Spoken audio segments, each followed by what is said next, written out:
কঠিয়াদিরই আছে, কিন্তু কঠিয়াদির আছে কিন্তু শ্রমিকের জন্য তো কোনো কিছু তারা করে না। তারা দুর্জুলুম করে টুল নিব, এই আইন কোথায় পাইছে?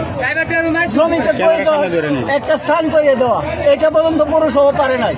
পৌরসভার কাজ ড্রাইভারের প্রতি বা শ্রমিকের প্রতি একটা পানি বন্ধের ব্যবস্থা করে দেওয়া, তাও পারে নাই।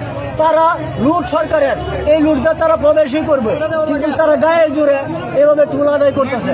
একটি লোক সারাদিনে 50 টাকা কামাই করতে পারে না, নাকি একটা ভাড়া নিয়ে আসে বাড়ির থেকে খালি পকেটে আসে, তখন তারা এই টিকিট নিয়ে সামনে গিয়ে দাঁড়ায়।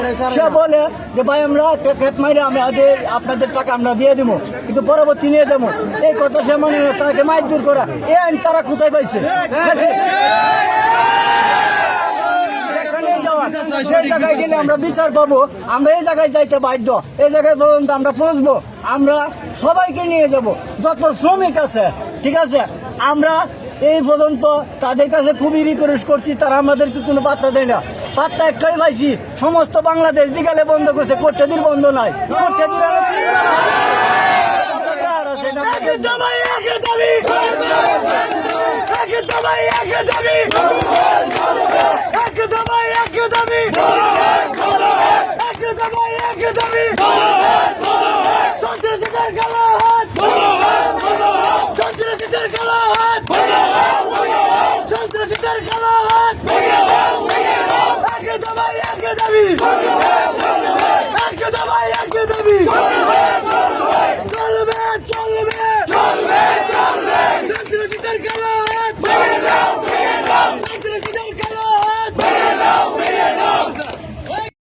আমরা কটিয়াদির পৌরসভা থেকে কোনো কিছু করে দেওয়া নাই, জোর করে আনতে দিয়ে টুল আদায় করবার লাগে আমরা মারধর করে, অত্যাচার করে, গাড়ি ড্রাইভার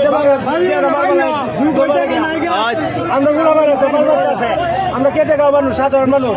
আমরা মনে হয় সারাদিন কামাই করিয়া 10টা টিয়া নিয়ে যাই ফটোরিয়া, যে বাই দুটা শহরে দিয়াম, কিন্তু আমরা ছেলে মেয়ে যখন সকালে একান্নগুড়ি করে, তখন আমরা 10টা টিয়া দিতে বাধ্য।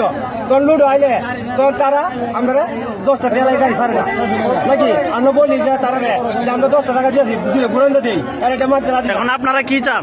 আমরা চাই এই অবৈধ বাতিল করার জন্য।